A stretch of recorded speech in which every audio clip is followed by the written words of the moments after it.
Today's guest is a former college athlete turned entrepreneur, then real estate investor. He's the founder of Green Springs Capital Group. I'd like to welcome Brian Green. Yeah, so let's jump in. I started buying real estate in 2015. I was exiting a former company. I was a guy that had never really worked for somebody else as a W-2, or at least not since, like high school. So then I started learning about real estate and went out and just bought a 4-unit property and got started. Now, I know this is a real estate podcast, but that's kind of fascinating. You had 23 Verizon stores. Just quickly, how do you do that? It's kind of a mix. After the first couple stores, Verizon will actually fund you partially on your new store openings. They would have to approve any new location, of course. But we went out and we found the locations, the actual physical addresses, and we spent a lot of operating capital from our other stores, as well as, monies coming in from our business mentor who funded a lot of our initial startup. And then, over time, it just kind of snowballed and,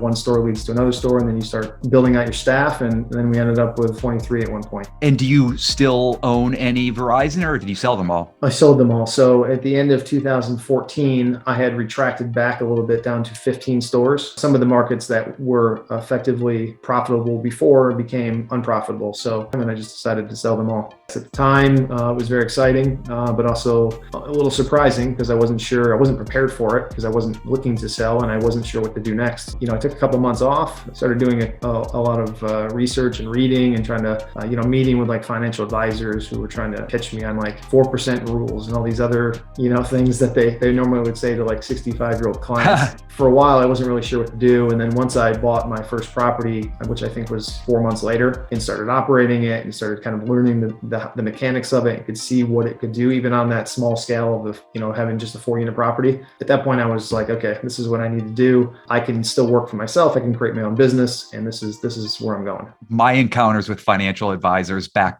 at the start, nobody would ever recommend real estate. Yeah, I remember the first company I went with, they were a Goldman Sachs affiliate. So I was speaking with my advisor and I started talking to him about alternative investments like note investing and limited partnerships and syndications. And his eyes kind of glazed over. And then he went on to say, about how risky they were. And of course, what were your first acquisitions? Small multis. So like I said, I bought a 4-unit property. Of course, I didn't know what I was doing. So I paid all cash, started self-managing. I was, I thought I was going to start doing the maintenance work and like mowing the lawns and snow plowing and all this stuff. So I was like, oh, people that own real estate, they manage it themselves and they can take care of it themselves. You had a few rentals, like what was those, like 4 to 6 units? What, duplexes? Yeah, 4 to 6 units. And I was doing mostly, like a modified burr of those buildings. So I go in and we would renovate them pretty significantly. In some cases, everything. I remember one property, it was a 3-unit we bought as a bank foreclosure. And I think we spent, might be like a $315,000 acquisition at the time. And I'm pretty sure I spent $240,000 fixing it up. But then when it was finished, it had appraised for, I want to say like 700. So I was able to pull all my own capital out and I had a brand new building. And, now it's probably worth closer to 900,000 or $1 million. So where were you getting like your education, your guidance? You mentioned Burr. Where were you learning? I'm a fairly avid reader, more so now than then, but I started reading everything I could get my hands on back then. Like every real estate book that anybody would recommend, I would read it. And then you mentioned Bigger Pockets. I don't get to all the episodes now because there's too many of them, but I want to say that I listened to all 500 of the first episodes. When they came onto the scene, and I think I had been investing for 6 years or 8 years by then, it was nice. There was a community finally. Yeah, people that you could share ideas with, right? Because I don't know how it is for you or back then, like when you try to talk to people in your local community, no sane person is walking around saying, oh yeah, my goal this year is to buy 20 units. You have to find a special community to find those people. Where are you now? So in like 2019, end of 2018 was the time that my brother came on and became a partner with me.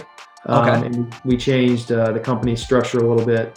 So now from that point on, everything we do is 50-50 partnership. We kind of diversified our roles a little bit so that I was able to focus on the business side of things, acquisitions. I'm also a licensed broker, so I was doing a lot of that work and trying to find deals. And he took over project management for all the construction that was going on in our rehabs, as well as all the property maintenance work, so that he was handling all the work orders, dispatching contractors, that kind of stuff. I was going to ask about if you had outsourced or reached out to someone like that. You're doing EOS? Like many, I've read that book, Traction, maybe maybe 3 times. It made sense, but we tried to self-implement and it just did not take. Probably had something to do with, how many different places we were running and the dynamic with it just being my brother and myself. So this year we committed to it and we brought in an integrator, and that's been fantastic. So now we have a clear path forward. We all have our roles even more defined than they were before. It's caused you to consider diversifying into, I think you said, short-term rentals and construction? Saratoga Springs, where we're located, is a fairly touristy town. The city has the oldest horse racing track in the country. So all the thoroughbreds that go to like the Derby, they come up here in the summer and they race. We have started converting some of our strategic units within our apartment buildings to short-term rentals. Up in upstate New York, do you run into any regulations regarding short-term rentals?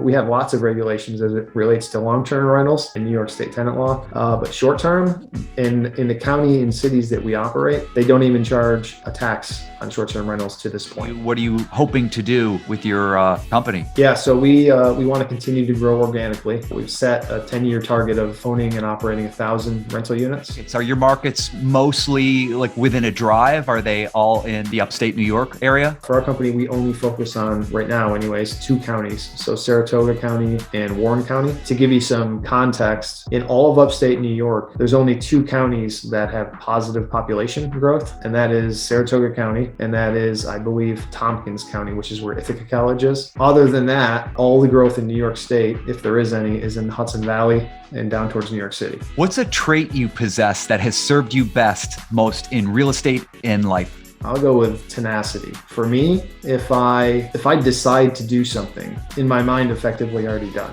If I tell myself I'm going to do it, it must be done. Like I have that affinity where I need to check the box. If I say I'm going to do something, I need to do it. So I think that serves me well in business because I don't easily move off of my goals. What's a daily habit that brings you the most benefit? I think it's my morning routine. I'm pretty structured and disciplined in my routine. I wake up around the same exact time every day. The first thing I do is pick up a book and read for 30 to 45 minutes. Then I meditate, and at some point within the next 30 to 45 minutes, I go out in the garage or I go to the gym and I work out. That sets the framework for my entire day. What advice would you give to a younger self? I would tell myself that instead of leasing the properties that we had all of our stores in, that I would have purchased that real estate. In retrospect, I would have loved to have owned all of those buildings so that when I sold my company, I could have became the landlord for the new business and moved in, and I could have continued on. And now I'd own 15 different strip malls or freestanding buildings all across the Northeast. Lastly, how important is mindset to your success? I think it's hugely important. And I think a big part of this is who you associate with and what kind of rooms you place yourself in. At some point you have to, if you want to reach a certain level, I found that you need to find other people that are working under those terms and with those same kind of goals. Otherwise their mindsets will kind of transfer onto you. So you need to get yourself in rooms where people are doing that all the time. And it's not even a big deal. And then that starts to translate into your mind where you start thinking the same way. Like, all right, Mark, it's been great. Yeah. Hey, the one thing I just realized I didn't throw in any way to contact me. If you want to throw it in show notes or something, you can just throw our Instagram page on there. It'll work. Just greenspringscapitalgroup.com. All right, Mark. Thanks, Brian. Thank you. Yeah, have a great night. See ya. All right, bye.